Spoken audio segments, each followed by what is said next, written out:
Good morning, good morning, good morning. Hope the mic's working. How you guys doing? Good afternoon, good morning, good evening. It is a amazing day. I normally do this a few hours earlier, guys. As you know, it's 1 p.m. here in Australia, but my baby had me up all night, and it was 8 a.m. and I really wanted to go to work. I really wanted to go and do this stream, and it just became like I had to stay there and take care of my baby because she was crying and my wife had a really long night, and I was like, you know what, let's not do a stream today. But then a couple of hours later, everything was good, and I was just like itching to do the stream. So I was like, you know what, babe, I got to run and do the stream. So here I am, happy to do it. Good morning, God bless. Sounds good, loud and clear. Good to know. Brian, what's going on? Suba, what's going on? If you guys can see the today's giveaway link posted by the MetaKey, thank you, Michael. Gonna pin this at the top so you guys know. Make sure you go there and smash that like button or smash that giveaway button. As you know, we give away something every day on the stream. We do a giveaway, and in the last 5 streams we've done, we've given away something of value that's about $1,000 plus each time. In fact, I think we gave away a curio card that's worth like a couple of $1,000s now, a Vogue that's worth a couple of $1,000s now. So make sure you go to giveaway on the Discord, the MetaKey Discord. It's pinned here in the chat, and smash that little party emoji. Right. All right. Awesome. Let's get started, guys. We have an interesting show. I've got a bunch of different things I wanted to go through.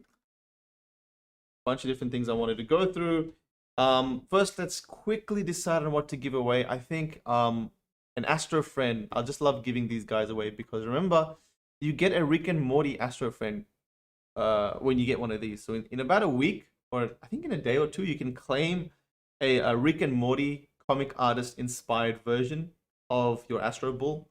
In fact, any Astro Bull you have or Astro friend you have, you can claim a Rick and Morty inspired one, and it randomly generates one for you. So you can get a really rare one. So I'm going to be giving away another one of these. This time it's Astro Bull 1559. Please remember that. I'll probably forget during the stream. Astro Bull 1559. This guy has a grill, and the grill has 2%, the gold teeth, sorry, not a grill, has 2% rarity.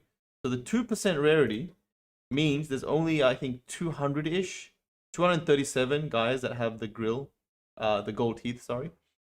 And if you can see the sales that have been happening, 0.3, 0.3 floor. In fact, I actually recently sold one, a DCL blogger, for 1.5 ETH. This guy had a unicorn head and a background that's also rare. So 2 things that were rare. One being the unicorn head, which is the unicorn horn, sorry. 0.5% have this trait, so there's like, what, 60 of them that have this, and the background, which only 1% have. So that's all for 1.5 ETH. So who knows how high these will go. They're worth at least 0.2 conservatively ETH each. So we'll give away one of these guys. You're kind of getting 2 NFTs by getting one of these and being able to claim the Rick Bull. All right, let's get into it, guys. Let's get into it. We got some sales. We got some drama. I don't really like to talk about drama, but I like to talk about scams.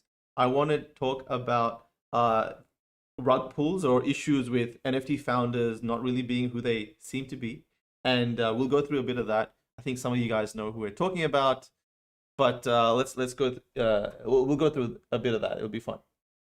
Now, I usually go through big sales because big sales frequently give us an indication as to certain industries kind of moving in the direction of blowing up if they haven't already. Now, another Chromie Squiggle sells for 250 ETH. Literally this thing that doesn't look like much, right? Oh man, I feel like we are doing a really good job of confusing. We're doing such a good job of just confusing the normies. Normies are looking at CryptoPunks. Now they're looking at Squiggles selling for almost $1 million. So it's I don't know what to say. Like, for me, I understand a little bit of this because, you know, it's not about what it looks like. It's about the tech and what it represents. So in this case, Chromie Squiggles, or at least the Chromie series, the Chromie Squiggles series, was the very first generative art project on the Art Blocks chain. So Art Blocks is a project that is blowing up, being generative art. Where is the OpenSea link? Art Block. Whenever I see a project that's doing well, the first thing I do is come to OpenSea and check the activity. I check the activity to see how many sales are happening, what the chart looks like. So this thing's the last 90 days, but let's kind of put this for all time. And you can see it started actually November 27, 2020, a whole year and a half ago. A year and a half in this industry is a very, very long time. November 20th, 2020. Ah, man, I don't even know what was happening there. I think that was like, it was still really small. Look, like no one really knew much about NFTs. I think we started to blow up in, oh, no. November 2020 was kind of when we had that first art wave. My bad. We had that first massive art wave where suddenly all these crypto people were starting talking about art. And December-ish is when Beeple came and dropped his art, and then we went, we started to get to see some normie or mainstream activity come in. But we'll definitely do a Q&A, guys. Questions are piling in, and I definitely will be answering some questions. But check this chart out, guys. Before we talk about art blocks, I'd love to go through this chart, this activity, right? This is an interesting chart. We'll also, I want to compare this to another chart so you guys know what I'm talking about. Let's talk about Crypto Hodler.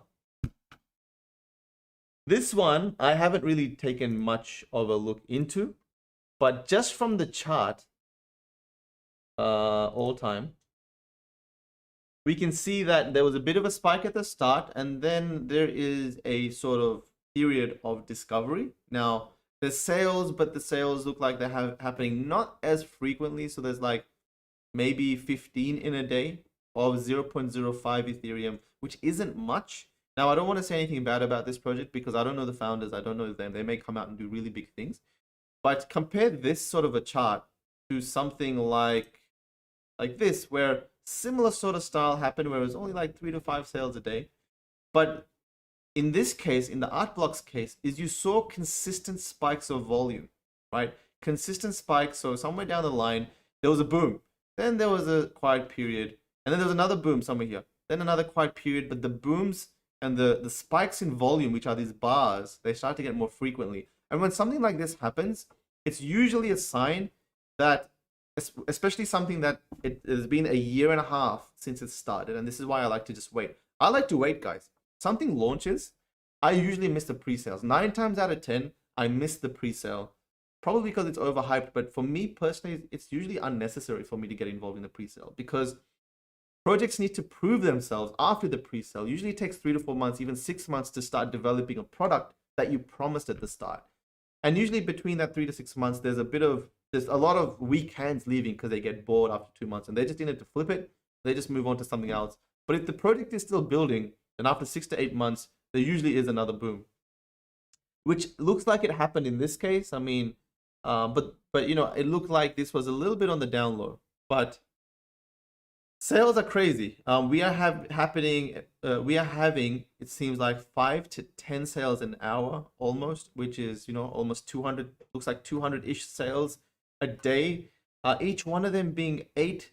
Look, some are 1 Ethereum, 0.7. One just happened to 1.8. This is 4 Ethereum, 26 Ethereum. One just sold for 100 Ethereum recently. Where'd it go? One just sold for 100 Ethereum. I swear I saw that literally just a while back. Where'd it go? Okay, maybe it's not here. But something like this is sort of a phase where things are going nuts, right? So anyway, generative art is obviously a thing. Basically, you put a script that generates art through the machine that mints it on the blockchain, and what you mint will be a generated piece for you. So no human did it, and it's all unique. Just like this squiggle is unique, although it's just a basic squiggle, it's actually a unique squiggle. No other squiggle, I believe, looks like this. As you can see, this squiggle looks different to this squiggle, so each one is different. But the thing about these squiggles is that they were the very first project of the very first project of the very first drop of this project. Art blocks is becoming massive, becoming like where people have released generative art, and there will probably be more platforms where you can release generative art. But the fact is that these guys were one of the first, and that matters. History matters a lot with blockchain because blockchain timestamps your NFTs. It timestamps when you started. It timestamps everything, right? So therefore, this being the very first drop by Snowfro, I believe the founder, they're going for a lot of money. And I actually didn't get into these because I was like, man, I didn't get into these guys because I was like, dude, there is 9,000 of these squiggles. 9,000 of them. How can the floor rise when there's so many buyers and sellers? Usually there's a lot more sellers. And so when I saw these at 5 ETH, I didn't actually buy any because I was like, man, there's just way too many sellers. I mean, there's just too many of this. The supply is too much. But obviously I was wrong because it took a year and a half. And after a year and a half, a lot of buyers and sellers and flippers have probably moved away. So when the demand came in, price went up. Now the cheapest one is 8.9 Ethereum, which is pretty good. I still don't understand generative art as well. I have been in touch with some people, and I think I'll get them on the show once I kind of figure out how to do that with this machine. But we will go there. But one just sold for 8,500K. No, 300K. So this one sold for 785K. But this one sold for 313,000 USD, which I think is 100 Ethereum. Now, Akira, I've known him in the past. Great dude. We've done some stuff in the past, got to do with making an art venue in Decentraland. But why this tweet is important, because he minted it for $25, guys. He minted it for $25 in December.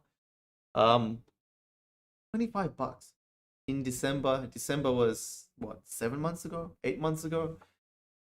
I often get asked, like, it looks like this space is just for the millionaires. It looks like this space is just for people which have a lot of cash to blow. That's honestly not correct, guys. The honest answer is it's for everyone. But if you want to be conservative with your money, like if you only have, $50, $20, $10, $100, you have to dive really, really deep to find those gems. You have to research way more than the normal people. Find out. You have to be way more educated. You have to have a better community of people around you to keep you in touch of what's going on. Yeah, you have to have more experience. I would also advise to have a stream of money coming in so that if you were to lose that $25, $100, it's not the end of the world. You give it another shot. Obviously, people are making money in this space. Maybe the path for you is to make art, to sell your own stuff, and to create your own brand. That way, you're not spending money to buy your art piece. You're creating it. You may be spending in gas fees, but you are creating that art, and you have complete control on how you go about selling that art. Maybe the proceeds from selling that art, you can go and invest that art, the money into different things. But this tweet is really important because it shows that with $25, you could potentially make $300,000. Obviously, this is an outlier event, but there are many stories of people spending $20, $40, $10 on something, and it become tens of thousands of dollars, guys. In fact, I'll probably do a thread tonight at 12 a.m. my time. It's about 11 hours from now. I'm going to do a thread, guys, about maybe 6 or 7 scenarios where people have spent $10 or $20 or even free, or just been participating in something and gotten something of value that is in the thousands of dollars. This space is for people that are down to stick in the space and experiment. They stick it out. They don't just disappear when it looks like there's no money in. They stay in here and find the gems. Imagine that you're a miner on a gold mining field. You have a pickaxe. It's the first time the world has heard about gold. You see the world going nuts. It's a brand new space. No one has found gold there before, but you're there with your pickaxe mining for that gold. Now, it's very quiet. No one else is there. No one else is to validate you being there, but you're there, and you just keep picking at that piece of land. You know that there's somewhere around here there's some gold, but you're in a quiet area where people will probably think that no one's there, but you're there. You're the 0.001% that's there. You're mining. Eventually, if you find something, it's all yours, right? You're not competing with anyone.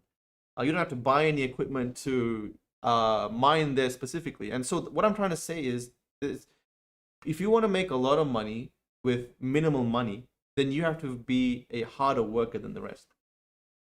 And this and many others. There's another example I can show you. For example, we go to Nifty Gateway. Nifty Gateway is a great example. Nifty Gateway is one. We have NBA Top Shot in the early days when no one was paying attention, but you could have bought a pack for $25. There's definitely going to be many unicorns coming up, but really quickly, another situation where someone made a lot of money by not spending a lot of money was Slime Sunday.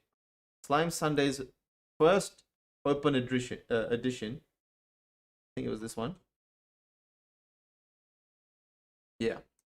Look at this, guys. This piece, The Last Stand of the Nation State, sold for $40. It sold for $40. And I remember this coming out, and I was like, art's not really as big as it's not really blowing up that big, but there seems to be something going on here. Slime Sunday seems to be an artist who's quite popular on Instagram. $40 isn't that much, so I actually ended up buying 8 of these, right? I bought 8 of these. I sold, I think, 2 or 3 of them when it hit $2,000. Once it hit $5,000, I was like, holy shit, it's hit $5,000. I'm going to sell another one. Now, it actually ended up hitting a price of, if you look at the global history, it ended up hitting a price in the past of, you see in the early days, right? April 26, it was slowly growing from $5,000. Then it went to, oh, was it dropping then? Oh, not sorry, it was coming off its peak, 15,000 USD. So early April, when it was still the peak of the art world, there was a sale for 15K, 14K, 15K. I think there was one for 20K. No, do we have anything for 20K? We have another 16K over here. 18K. Am I seeing $18,000? $18,000. But because this was kind of one of the early pieces of a big artist coming to the space, still is. You can see the cheapest one right now is about $10,000. In fact, 9 hours ago, one sold for 10K. But another example where you could have spent $40 to get something huge. And if I were to assess that space back then, it wasn't Slime Sunday and everyone screaming about Slime Sunday's drop on Twitter.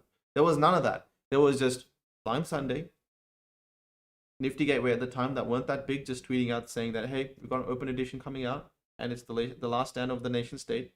And me being involved in my circles was kind of informed about the drop happening. And I was like, okay, cool, let me check it out. There's not much noise going on, but I like getting in things early.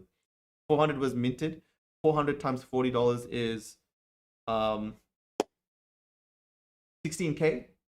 I think. 400 times $40 is $16,000. Where's $16,000 for an open edition? Versus these days, open editions do hundreds of thousands of dollars, if not millions. You can see that the money coming in here was not much. I know someone that actually picked up 20 of these. 20 of these he picked up. He spent under $1,000, and now those 20 are worth like a couple $100,000, right? Who knows? In the next 12 months, this will be worth maybe 15 to 20K, maybe 30K a piece, because you can't change history. You can't change the fact that these mints happened in early at that time or that period where there wasn't that much noise, and those become the most valuable in time. Anyway, I will cover in a thread about ways that people have made a lot of money and maybe some ways that we can find them in this day and age. All right, guys. All right. Let's keep going. Now, Third Verse raises $20 million and names Gumi founder Hironoa Kunimitsu as CEO. Now, I think that's a very big gaming studio in Japan. Third Verse looks like they're trying to, so a little bit more on this. A little more on this. Where does it say the bit about the metaverse? He said he will leverage his experience in gaming, VR, blockchain, and expanding global business into new markets to help accelerate Third Verse's growth. I interviewed blah, blah, blah. But basically they're having another shot at building something for the metaverse, right? There was a sentence in here that I really wanted to talk about. But basically, there is another attempt at building what it seems to be another metaverse style project uh, by $20 million in funding to make this happen is pretty big. Where is that line? Give me a second, guys. Let me see if I can find that line. Publishing team via blockchain with the additional funding from Animoca Brands. Animoca Brands again behind this, a pretty big investment firm that is basically just splurging on the NFT blockchain space. They're going hard at it, guys. They had Formula One in the space where no one was paying attention. You know, they're kind of the parent company of the Sandbox, who we know quite well at the moment. I've completely stepped down from Gumi, and I am no longer involved in daily operations.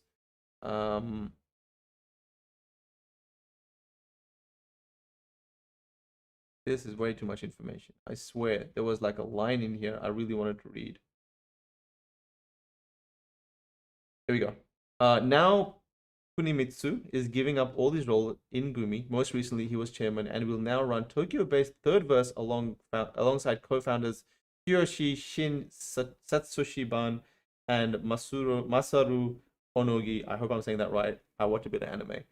And he's doing that because he believes that technologies such as VR, gaming, and blockchain will usher in the metaverse, the universe of virtual worlds that are interconnected, like novels such as Snow Crash and Ready Player One. So another founder or another project that is dedicated on merging technologies of VR, gaming, and blockchain. When you put them together, you get these virtual experiences where you can exist and have fun and see yourself in places like RuneScape, etc. But those assets that you're trading are NFTs. The people that you're communicating with are there in that game. You can flaunt or represent yourself, right? Today, we buy an image and we put it as a profile pic.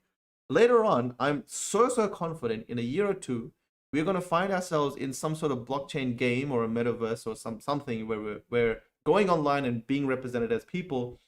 And we are representing ourselves as with this cool armor that there's very rare items of. And that'll be the new way where we exist and communicate. I just feel like we're going that way. There's so much desire to go that way, and the immersiveness. And I'm sure you guys have done VR in the past, but you know, like it feels like we're going there.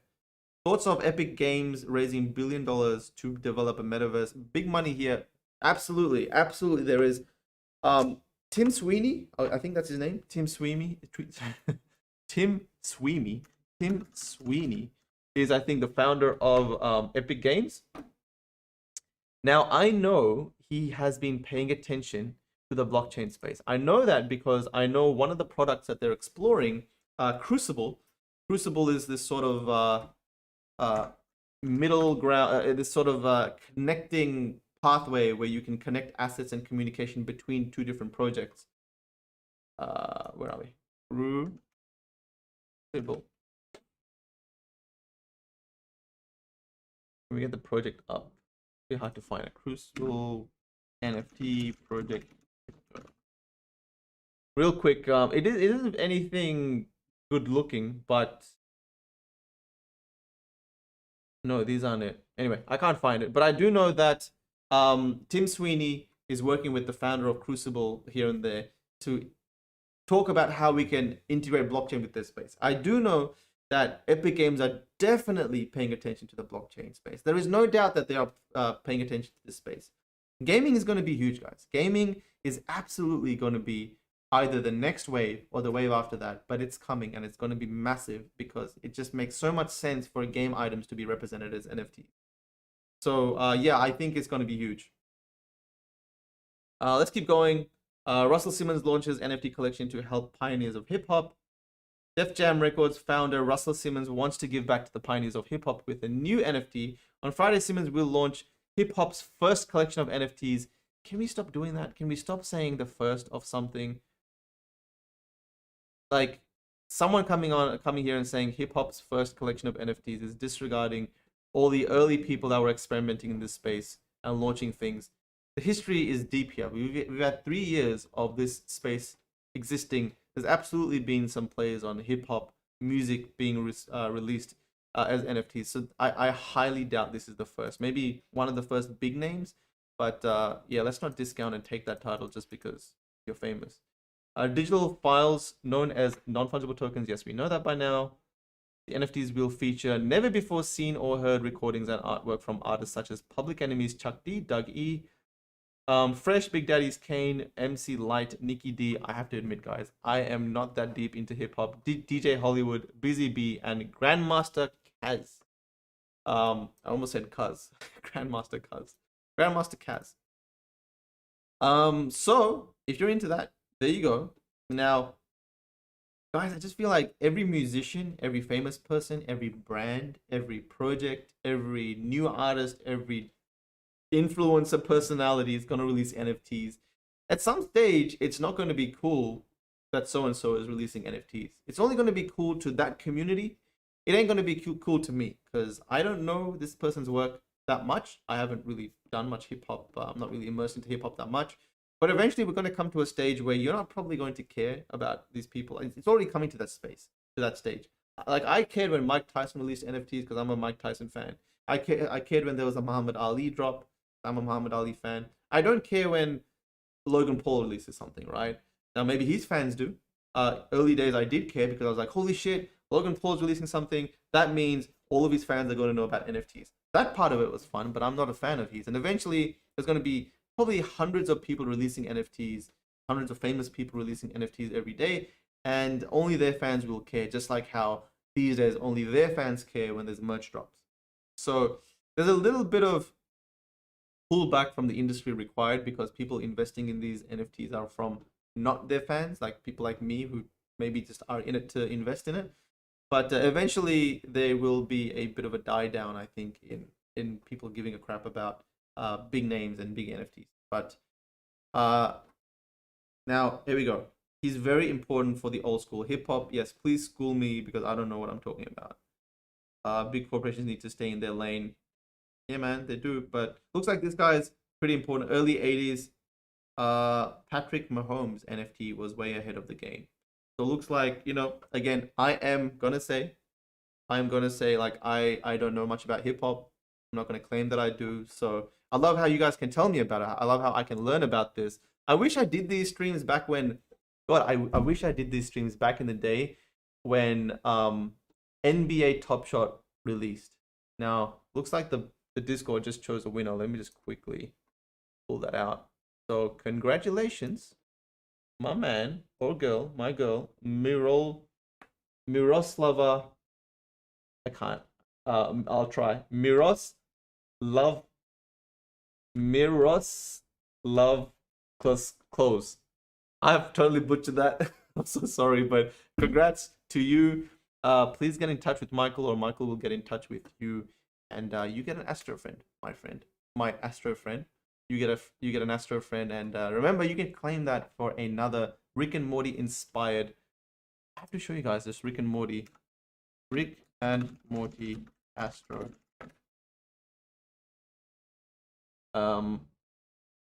These are the Astro friend. Where's the Rick and Morty ones? Never underestimate free things, guys. I'm telling you that because in the early industry, I used to underestimate them, but some free things went on to be worth a ton of money. And so I actually invest in AstroFriend because I get these as well. And you know, it's sort of a little more close to the culture of this space. Rick and Morty founder went on to sell his NFT for $400,000. So I think there may be some value in this. This can take off, and the fact that I get this for free, you guys get it for free. Whoever has an AstroFriend is a big deal. So congrats to you. Let's keep going. Let's keep going. Now, this is a topic I've been wanting to get in for a while. This one is, okay, apparently, and I'm not going to call it because I'm not sure if there's been a response from these guys, but apparently Fame Lady Squad, which originally claimed to be the first female avatar project of all time. Now that sounds like a project that was created by the ladies, for the ladies. And I think they claim to be 3 females, but it turns out they are 3 males who are also behind a whole bunch of abandoned NFT projects. Now it says they're 3 Russian males. Now I don't care where they're from. What I care about is someone claiming that they are X people and then going on to be different people, right? Which is maybe a big deal, maybe not. Okay, we can argue the ethics of that. What is a bit of an issue is the fact that it looks like they've gone on. It looks like they've gone on to at the same time pretty much launch like 10 different avatar projects. So they've just been like, whoa, avatar projects are doing insanely well. Let me just go ahead and copy paste this model and smash out other ones. So let's go through this thread, guys. I'm the person who started all the fuss with Fame Lady Squad and Queen Ships project. I have enough proof to state that FLS, Fame Lady Squad, was created by 3 males who are also behind a whole bunch of abandoned NFT projects, who are also behind a whole bunch of abandoned NFT projects. And their signature convinces me Queenship is also their product. Thread. The story begins from April this year when we launched our meme NFT project, Neural Pepe. A couple of days after launch, we were invited into an NFT chat with other Russian-speaking devs creating NFT projects. Now, I don't care if they're Russian. I don't care where they're from. The guys who created FLS were there. Back then, we knew them as people who made NFT hustlers and NFT idols. Cool. Back then, lots of projects were moving to BSC, which is another chain, Binance Smart Chain. They also started making Unicorn BSC. Initially, we were just casually chatting, and I even helped D_MEFI. Whoa, looks like the dude has put his Twitter down.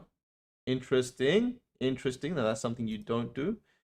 One of their team with some marketing tips. We even made a cross promo between Neural Pepe and Unicorn BSC. Then at some point, someone brought to us Neural Punks, which was a copy of our project, but much worse. And their design looked a lot of what those guys did. Okay, there's a bit of suspicious activity there. So this looks like, okay, this is Neural Punks. And let's open up Neural Pepe. Let's compare designs. Let's put this to the test. Neural Pepe. Only 7,777. Telegram chat, Discord. Let's go to the website. Okay, Neural Pepe looks like this. Okay, that's Neural Pepe. All right, what the F is this? I like it. What to do? Okay, roadmap. So get a good. Okay, I haven't even seen the other website, but just take a good look at this. Okay, you guys have this in your mind. All right. You guys. Oh, really? They're considering handing ownership of the contract to Artchick. I don't know. Let's keep going through this. So, okay, this is Neural Pepe. Pretty nice design of the website. It's pretty cool. Looks like they've got a bonding curve sort of design to buy these out. Looks like they haven't sold out all of them. Okay, so that's that. Now this is, okay, that was Neural Pepe. Now, where are we? This is Neural Punks. Neural Punks. Now, you can't really say this is the same thing. Let's see the website.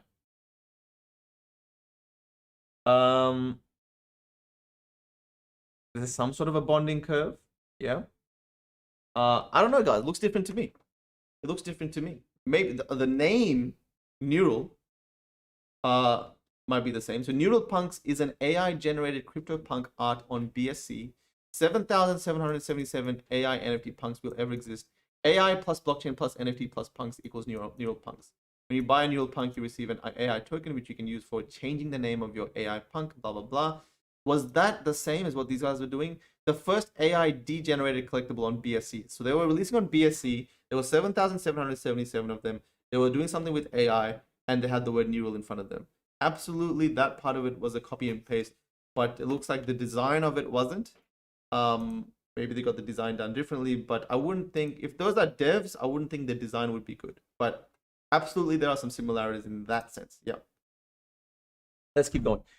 Initially, I discarded the thought it was them, as we seemed to chat and exchange NFT experiences quite well. But then I noticed those guys were minting new NFT projects like a conveyor.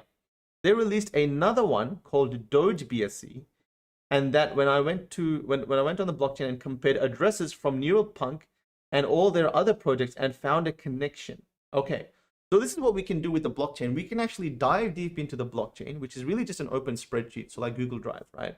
We can go in there, we can see the transactions happening, and we can connect the wallets up, and we can say, okay, well, this project was funding money from here.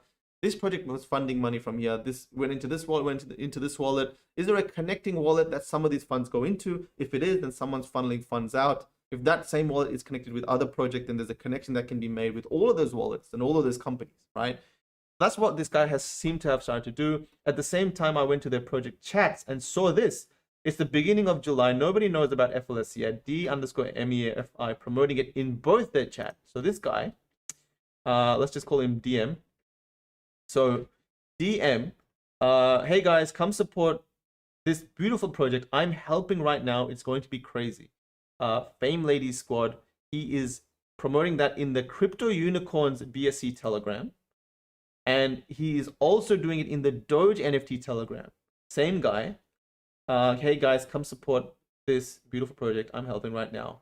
So there's another connection there. The Telegram, there's multiple Telegram, same two projects that he's promoting it in. He says he's just helping, but that's the trick. They use fake names in all their project chats and said their friends launched another project whenever they needed to funnel audiences into the next cash grab. And look at the date. Look at the date. So July 2nd. July 2nd. Okay. Most of their new projects start from a giveaway at D_MFI Twitter. FLS did the same. The giveaway is deleted now. That's the screenshot of one of the participants I found via Twitter search. Will be launched soon. This guy doing it under D_MEFI. So it looks like he's launching it. Replying to Crypto 888. That's 888, pretty popular account. He's saying this will be launched soon. Okay. So the same developer saying it'll be launched soon. NFT sponsor, he's doing a giveaway. So it looks like he's doing a giveaway under his thing. So the question mark is on this profile here, D_MEFI, being the developer or the group of developers behind all of this. And the more and more we dig deep into it, or the more he's digging deep into it. And thank you for Fedora Linux and I think Haley doing a very deep dive into this. This is what we need. We need people to understand and pull out bullcrap. We so desperately need this. And I'm so glad there are people like this. Here comes a blockchain proof that D_DM is not just helping. That's where all the money from FLS contract went to. That's where all the money from FLS contract went. Deployer wallet. So this is the deployer wallet. This is the wallet that deployed the contract, and it looks like this is where the money, where the FLS came into. You can see it's funneling out 10 days ago, 11 days ago. This is sending money out, money going in, internal transactions. Money coming in. Now, I don't want to dive deep into this wallet. Let's just keep going. That's going to waste time. We can see there where you can see there were tranches made in almost equal amount. They were splitting profits. We need the bottom one with 47.526 Ethereum. So he's saying they were splitting profits.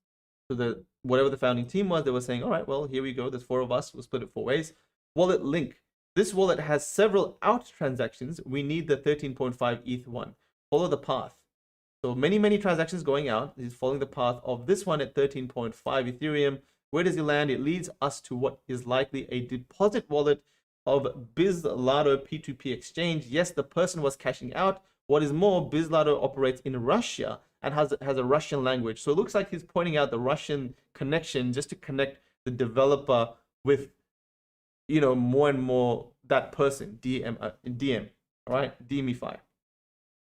Okay, so transactions going there. Study all the deposits and discover other wallets that deposit funds there before there are 2 interesting ones. So it looks like there's 2 other wallets that have, man, this guy has gone with, you know, he's gone deep into this. Follow this one. Watch this. Yes, the person has the same NFTs. Okay. Looks like he's okay. I don't really get that connection. He has got the same NFTs. Go to OpenSea and find our dear friend DMify. So okay, found another connection of money coming in, or a wallet of this guy. Same wallet also received money from NFT Hustlers deployer. Check the second wallet is also interacted with the deployer of NFT Idols. Website is dead actually. Enough blockchain. What are other proof do I have? You don't really see marketer. I think he meant to spell marketer. You don't really see marketer in such cases if you're a native. There is a reason why they used it. Google Translate same with our. It's a mirror of whatever that is in the Russian language. Remember, this marketer will need it. So it looks like in one of their websites they've said artist and our ideologist. Here we go. Artist and our marketer, our dev. So the fact that they've got our in there, right? Our marketer, our dev. Okay, it could be in a, do we say that? Do we say our? No, we don't say that, right? Like in my project, in the Medikey, when I was making my pitch deck, I wasn't saying our dev, I was saying lead dev. And if you go to other projects, you don't really say the word our. There could be a consistency in terminology. Strong and independent women is a copy of Russian saying that modernly it's used as a mockery, not just statement. Any Russian would confirm that. Yep. Let's go to OpenSea now. One of the trait is called Morgenstern. It's a tattoo of a 666 Russian blogger, and YouTube has, would American ladies know that? So that must be a trait that they've got on one of the NFTs, and they're saying there's another connection there to a Russian blogger. I remember I told you they're a conveyor of NFT projects. Right after FLS, they made 2 more. Planets, Unicorn, GGC Club. Unicorn launched today. Sorry, I was late. And M Planets are launching tomorrow. Both had cross promo from Fame Lady Squad. That's where Queenship comes into play. Unlike the above project, it neither had cross promotion. Okay, so obviously there's a lot of evidence here. Our marketer, it's there again on Fame Lady Squad. Yes. Marketer. So there's no our, but there's marketer. Do we say marketer? I don't know what he's saying here. Marketer. Do we say marketer? Or do we say marketing lead? We usually say marketing lead, right?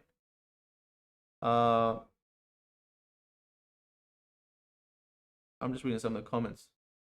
We're definitely going to read some of those comments. Oh, FLS admitting that they're dudes. Boom. That's new to me. Let's make it clear. Here we go. A thread about the whole situation in the NFT community, FLS, UGGC, and CGC. What comes to our mind is the fact that some people in the NFT community cannot imagine how no names were able to create something beautiful and big. FLS was and is the project without any big names behind, as well as CCGC and Unicorn GG Club. Everything was made by people who truly believe in NFT and the community itself. We want to thank and congratulate Fedor Linik on the investigation he made about us and projects we are involved in. Those certain points were absolutely false. Let's make it clear, Fame Lady Squad was created by a male team, and we are very sorry for not saying this previously, but it doesn't mean that it is a scam or a fraud. We love NFT community and everything that is related to it. DMEFI, who already deactivated his account because of unfair threats, and one more dev are the only founders of the Fame Lady Squad. We realize that there is an absolute lack of female projects in the space, and because we are really fascinated by the power of women, we made this successful project. As Fedor says later, the only founders are blah blah blah, collection of beautifully animated cards with a big roadmap that was completed, and ERC20 token are so and so, and DMFI. People who bought these NFTs gained benefit by selling ERC20 tokens. Our projects on BSC that were almost successful were created by the same people who made FLS, as to the Unicorn GC Club. We are not affiliated in any sense with Queenship and Neural Punks. These assumptions are wrong. Unfortunately, we don't know any info contracts, blah, blah, blah.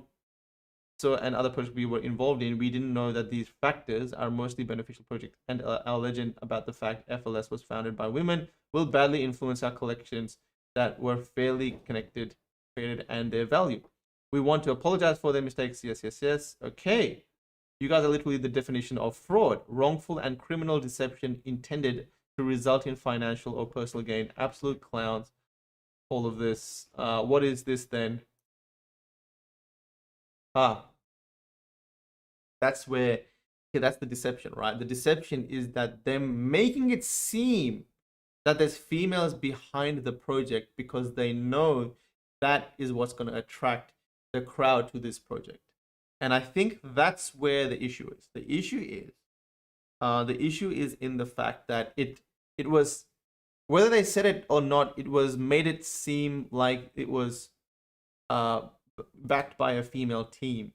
Now, here we go. It was promoted in the NFT space as first all-female team. It does mean it's a scam. You lied. You guys never up till now said anything about this and use it for promotion. As a female artist, I know how hard we have to fight to be seen, and you just use it. This is pathetic. F you. You guys were arrogant and dismissive. At no point did you stop and think, hold on a minute, we need to at least one female identifying person on the team. No, they didn't. But going around boasting themselves as an all-female dev team. Okay, looks like they've said this in the past because people are saying so. Yes, it is a scam. Okay, so they've come out and said that they're a male team. Thank you for doing that. At least they came out and said they were a male team instead of denying it. Yeah, it is. 2 issues with that is it seemed like they were saying that they were a team of females. Now, I can't confirm that because I haven't seen those comments from them, but it seems like the community has said they're doing that. And the second one is that they're churning out these projects all the time. So, for example, right, recently I released the meta key. Recently we have Vogu release. We've seen whichever. If Astro Friends, for example, if Astro Friends dev lead team go on and build another project, you would better believe I would be out of Astro Friends, because projects take a lot of time, dedication, and focus to build into big projects. The fact, oh man, Michael keeps giving us juicy Twitter links. Okay, what's this one? Now the really juicy part. Here's a screenshot of my DMs with the dev team from Fame Lady Squad, claiming that one of the girls on the dev team has also been in an abusive relationship. We were wondering if you can support us in any sense. Of course, would love to give you our NFTs for that as a gratitude. Really doing our best to make it a great project. That's so great. Yes, female representation is severely underestimated, blah, blah. That's why we're here, to be honest. Very sorry to hear that one of our team members also has been. Also love the charity part. I've been in an abusive relationship before. So Katarina telling them about, wait, one of our team members has also been in an abusive relationship before. You know what? Men can go through an abusive relationship. So let's not assume that they're female because they're going through an abusive relationship. I'm not sure if they said, but they look like, they seem like they're appealing and taking advantage of Katarina's comment here. So that part is absolutely incorrect. Maybe one of the male team members have been in an abusive relationship, maybe not. But, I don't want to get into it. But whatever, it seems to be that they're just trying to push it. And there is an agenda here, clearly. Clearly there is. I've legit been crying, lol. Only was willing to share the screenshot so that it's clear that it's absolutely not okay. Under no circumstances will we support any human being like this. Agreed. Okay, gonna step away now. Yeah. So have they said that they're female? So they said we can support. They say that's why we're here, to be honest. We're very sorry to hear that one of our team members has also been. I'm not sure if they meant one of our team members who are female has also been in an abusive relationship, or they meant one of our team members that's also male. I don't know the truth behind that. But again, the fact that they're taking advantage of this conversation and Katarina's comment here to put it back on her and give her more validity and trying to get her to invest, because this comment is looking like it's trying to pull some strings, is a bit of it is kind of off, right? But yeah, men can absolutely be. Let's not get into that, guys. Obviously, Katarina is not going that way, right? Let's not get into that debate. Absolutely, men and female can both be abused, right? It can happen both ways. Now, my conclusive argument, or my conclusion to this, just at a very base level, skim level commentary, I don't know the depths of this, and I will admit that, but it looks like what has come out is the fact that investors need to do a lot more research, guys. And this is why Anon, and I'm going to close the stream in about 5 minutes because I have to run, but the reality is that Anon founders can be anyone, right? No matter who they seem to be, they could be building their profile for 2 years under a beautiful disguise, and they can be great people, and they can just totally run off with your money or be doing something completely shady behind your back. Not only Anon founders, where you don't know who they are, but also known founders can be doing that, right? But known founders, I think, have a lot more to lose, because if they were to do that, they can go to jail. Their face is public, their identity is public, their commentary is public, and in this case, it looks like it is public who this person is. So that's a bit scary, because if this is some legal action here that can be taken, then that person very well would probably have to pay that money back and more for damages. But Anon founders, where there's people that you're investing in and purchasing in, and you don't know who it is behind the project, to me, it's just such a hard way for me to part my money with someone like that. And that's why with the investments that I made, there's got to be something special about them, right? I have to know who's behind them. Astro Friends, I knew Elliot Trades was putting his name behind it. He incubated that project. He knew the people behind there. I trust Elliot, and therefore I trust that project. There needs to be some sort of at least a personal link. Who knows? Astro Friends could go crazy.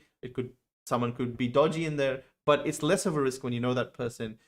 behind the it's not just a bunch of images and you're assuming that everything's fine and dandy.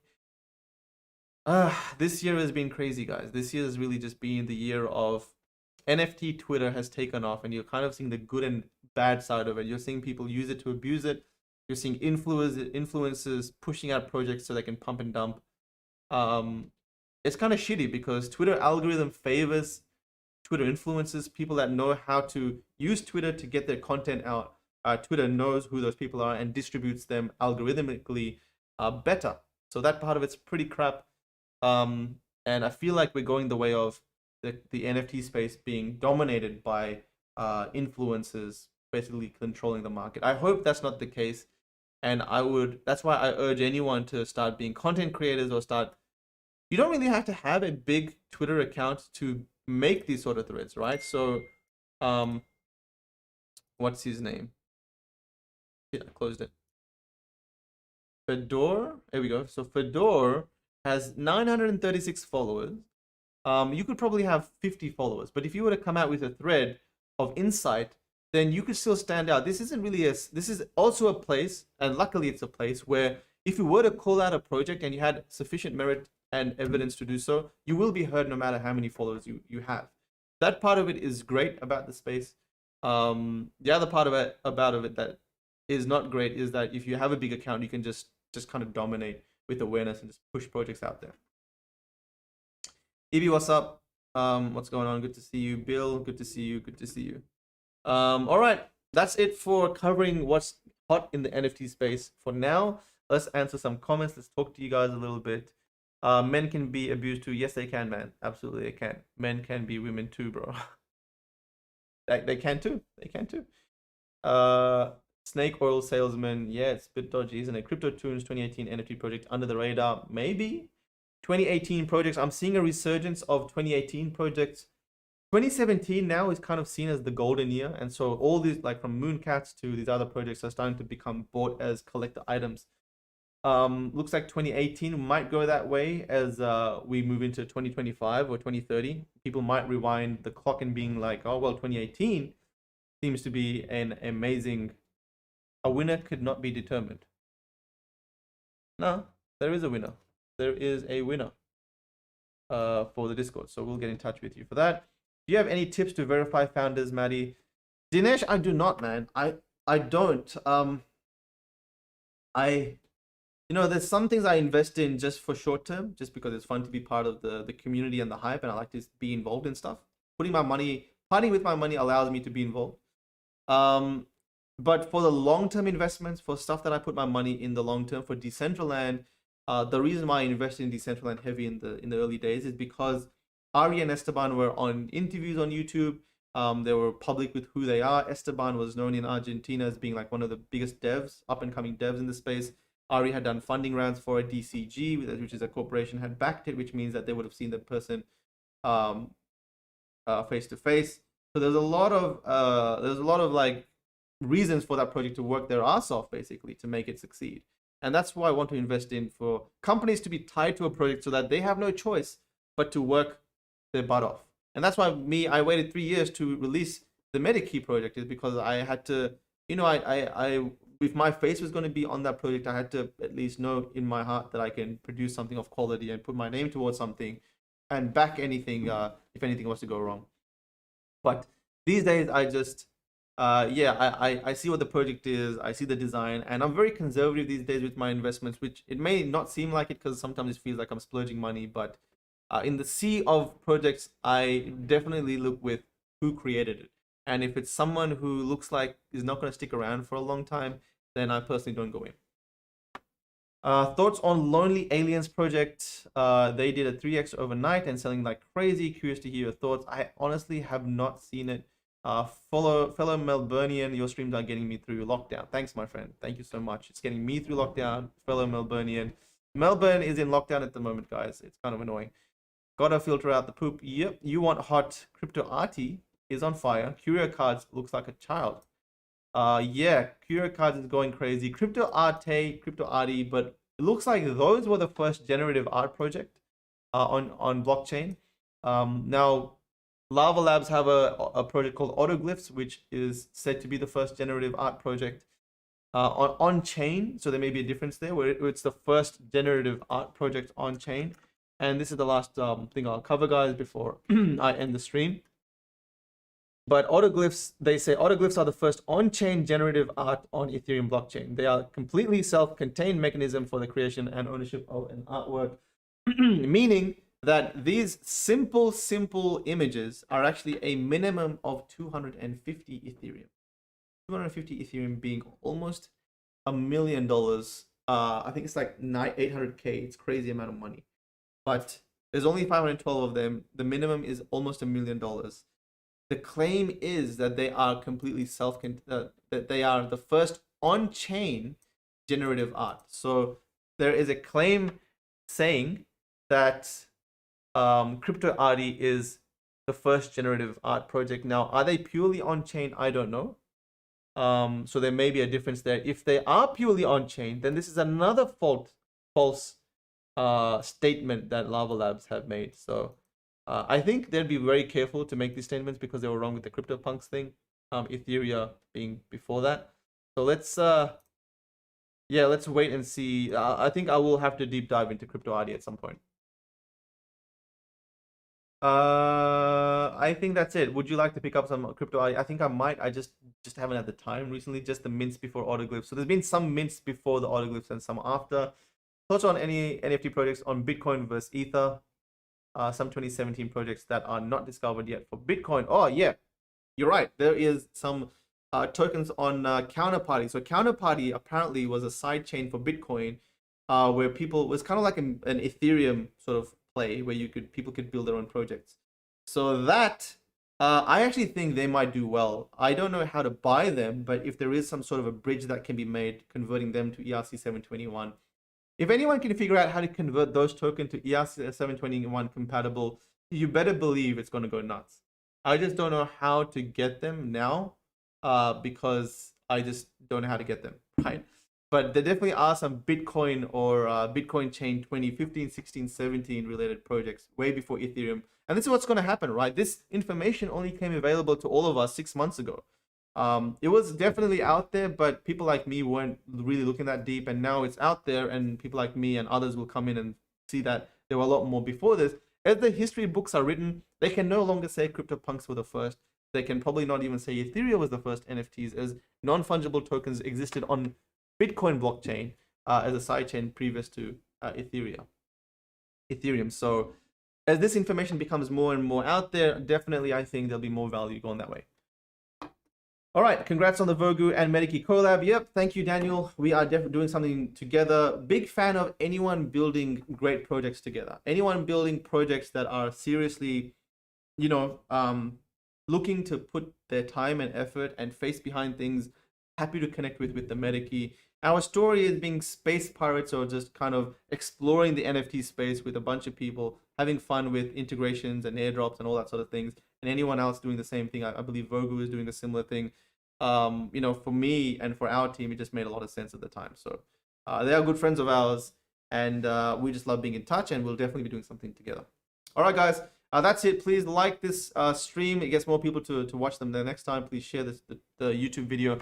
Thank you for coming on board. I have to run. Sorry for doing this one late. I'll try to do the next one at 7 p.m. EST tomorrow. But it was good to chat to a little bit of a new audience.